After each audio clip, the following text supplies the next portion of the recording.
Voilà comment introduire parfaitement le propos d'une œuvre sans rien dire. Une prairie paisible, un homme en paix, pour finalement revenir sur un champ de bataille et un homme en peine.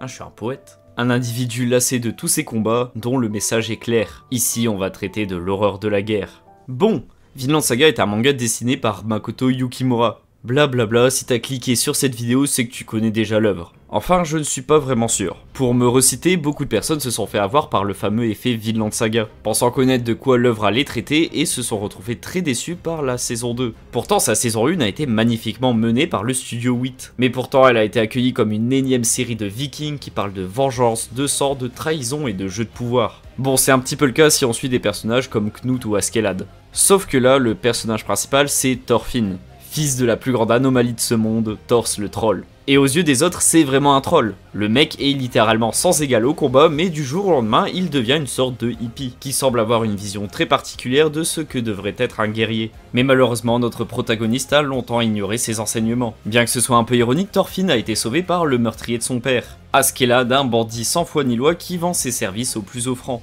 qui a fait office de bras armé pour un assassinat orchestré par la royauté danoise, qui n'avait pas supporté la trahison de Thors.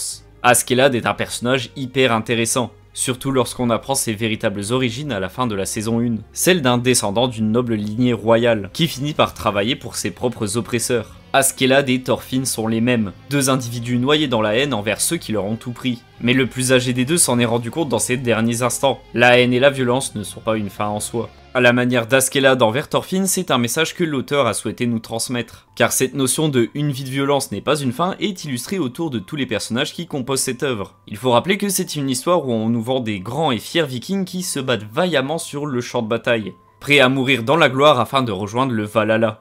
Et on le voit dès le début du manga, sans guerre, ils n'ont pas grand chose à faire. C'est littéralement leur raison de vivre. Et le meilleur exemple, c'est Thorkel, le guerrier au sang algérien. Il aime tellement les combats qu'il est prêt à rejoindre l'équipe adverse pour avoir plus de difficultés. Je pense qu'on a tous aimé le voir combattre, mais pourtant c'est l'un des personnages les plus tristes de Vinland Saga. Sa soif de combat n'illustre que son absence de but dans la vie. En temps de paix, c'est une coquille vide, totalement illustrée lors de la désertion de Thors. Il n'a pas pu le comprendre car lui n'avait rien qui ne pouvait le faire se projeter vers l'avenir. Et c'est bien pour ça que même après la mort de Thors, il cherchera à comprendre les sens des paroles du troll, étant un peu au même stade que Thorfinn à la fin de la saison 1. Vient ensuite la saison 2. On y retrouve un Thorfinn esclave et pourtant plus libre qu'auparavant, ne trouvant pas encore le sommeil à force de lutter contre ses démons mais ayant trouvé une voie. Lui qui a passé des années à détruire devra à partir d'aujourd'hui construire, que ce soit un simple champ de blé, des relations amicales ou même un but dans sa vie. C'est sûr que ça donne moins de scènes épiques avec des combats et de l'animation de fou, ce qui a beaucoup impacté une partie du public, qui s'était laissé prendre par l'œuvre pour ses scènes d'action. Là, pour le coup, s'arrêter à ça, c'est rester comme Thorfinn à l'épisode 1. Idéaliser les guerres, encenser les pires vecteurs de violence, alors que bon, dans la vraie vie, la plupart des personnes avec ce mode de pensée, c'est le genre à baisser les yeux à la moindre altercation. Les fans de bagarre me tombaient pas dessus. C'est une chose que l'histoire nous montrera à plusieurs reprises. La violence n'a rien de bon. La plupart des personnages que l'on suit vont vite le comprendre, sauf Thorkel. Que ce soit les plus jeunes qui jouent à la guerre ou les plus aguerris des adultes, ils vont tous se manger un bon coup de réalité. Le plus horrible pour moi, c'est la scène où un viking meurt au combat pensant que les Valkyries allaient donc venir le chercher pour l'emmener au Valhalla. Mais comme on n'est pas dans Bleach, personne ne viendra le chercher. Il finira en comprenant ce qu'il a fait vivre à probablement des dizaines de personnes. Heureusement pour lui, Thorfinn s'en est rendu compte avant de se retrouver dans ce genre de situation. Et c'est à partir de là que ce fameux royaume offert aux guerriers vikings prend une forme moins vendeuse, représenté sous une sorte d'enfer où les batailles sont sans fin. C'est avec ça que notre personnage principal sait que s'il ne change pas, il finira comme tous les autres avant lui. Et c'est au travers des enseignements de son père et Askeladd qu'il saura quoi faire. Mais le personnage qui sera le plus important dans sa transformation, c'est Einar. Einar, c'est un peu une version de Thorfinn, une version qui n'aurait jamais pris la mer. Une personne plus naïve, idéaliste et n'ayant pas la violence comme seule arme, et avec un faible pour les femmes à problème. Il est aussi une victime des horreurs de la guerre. Tout comme Thorfinn, il a été réduit à l'esclavage, et c'est ensemble qu'ils vont surmonter les nouvelles épreuves que la vie va leur mettre sur la route. Einar, c'est vraiment un ami que tout le monde voudrait avoir. Malgré le manque d'action de la majeure partie de la saison 2, paradoxalement, c'est là où Thorfinn a été le plus actif. Même si ça bougeait beaucoup dans la saison 1, il ne faisait que subir les événements. Sans le vouloir, il aidait les plans d'Askeladd qui utilisaient sa haine pour sa propre cause. Et à la disparition de ce dernier, il n'était plus qu'une coquille vide. Alors que maintenant, Thorfinn est celui qui peut dicter les événements. Dans des actions concrètes comme la création de son champ avec Einar, à des situations un peu plus spirituelles, en réussissant à influencer l'homme le plus puissant de Vinland Saga, le roi Knut. Et le parallèle entre ces deux personnages est hyper intéressant. Les deux suivent une évolution inverse. Knut est un homme de paix qui a fini par céder à la violence, au profit de ses motivations qui sont d'arrêter les guerres, alors que Thorfinn était un homme ayant grandi dans la guerre, qui finit par abandonner la haine au profit de la paix. Deux visions et modes d'action qui sont différents mais pourtant qui ont le même but. Et pour le roi des Vikings, l'existence de Thorfinn est la meilleure chose qui a pu arriver, lui rappelant que tout le monde peut changer et accomplir des exploits.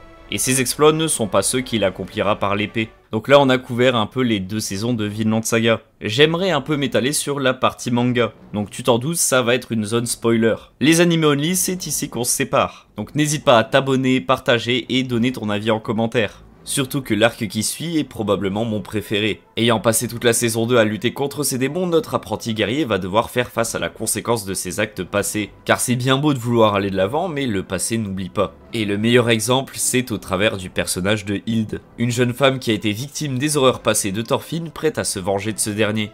Donc comment un véritable guerrier peut-il laver ses péchés tout en continuant d'avancer? Eh bien Yukimura nous a apporté sa réponse et mon dieu, quel développement si bien mené! Bon, on est des vrais Algériens ici, on pleure pas, mais force est de constater que l'évolution de la relation entre Hilde et Thorfinn est très touchante. Et ce n'est vraiment pas le seul cas. Il y a tellement de personnages qui tournent autour de Thorfinn que je trouve vraiment incroyable. Que ce soit des Leif, des Einar, des Thors et j'en passe. On nous le montre tout le long du manga, le chemin de la rédemption n'est pas un chemin facile. Surtout que pour pouvoir se faire pardonner, ne faut-il pas être capable de le faire aussi? C'est pour cela que l'arc Jomsviking est l'un de mes préférés. J'aimerais conclure en saluant le travail de l'auteur. Toute la saison 1 n'est qu'un immense fusil de Tchekhov. Ah oui, on appelle ça foreshadowing maintenant. Tu voulais voir de la guerre, eh bien on va en avoir. Sauf qu'on va regarder un peu plus du côté des victimes. C'est un peu dépaysant, mais c'est un incroyable voyage qui vaut le coup d'être tenté. De plus, l'œuvre arrive bientôt à sa conclusion, j'ai vraiment hâte de voir comment va finir notre Thorfinn. C'est vraiment un exemple même quand tu veux parler d'un bon développement. Lorsqu'on suit l'évolution d'un personnage et qu'on le compare à ce qu'il était au début de l'histoire, on dirait deux individus différents. Alors que pourtant, le changement en découvrant l'histoire nous paraissait imperceptible. Et son évolution durant tout Vinland Saga, Thorfinn devrait inspirer beaucoup de monde. Prouvant que malgré le fait que l'on puisse se retrouver dans de mauvaises voies, tout homme peut devenir une personne meilleure et plus forte. On devrait un peu tous chercher à lui ressembler un peu plus mentalement comme physiquement. Regardez-moi ce physique. Voilà, c'est tout pour moi pour cette vidéo, j'espère que tu l'as apprécié, n'hésite pas à me faire tes retours. Tu t'en doutes, j'ai toujours pas d'idée d'outro, donc pour cette fois je vais faire une dédicace à la commu Twitch. Je sais que je le pub pas beaucoup, mais je fais souvent des lives sur Twitch. D'ailleurs, la saison 2 de Vinland Saga, on l'a regardé tous ensemble. Normalement, si je traîne pas trop, la vidéo devrait sortir en même temps que le cours 2 de Bleach. Qu'on va aussi regarder en live, donc si jamais, enfile ton meilleur costard et viens nous rejoindre. Surtout, n'hésite pas à liker, partager, t'abonner, et surtout me faire tes retours en commentaire. Si t'es arrivé jusqu'ici, j'imagine que t'es quelqu'un d'assez assidu. Donc pour te récompenser, voici la prochaine vidéo. Je l'ai teasé, on va enfin s'attaquer à la fameuse vidéo sur Bleach et la mort. Donc j'espère qu'elle te plaira. Ah oui, et en commentaire, tu peux dire que je ressemble grave à Serpent.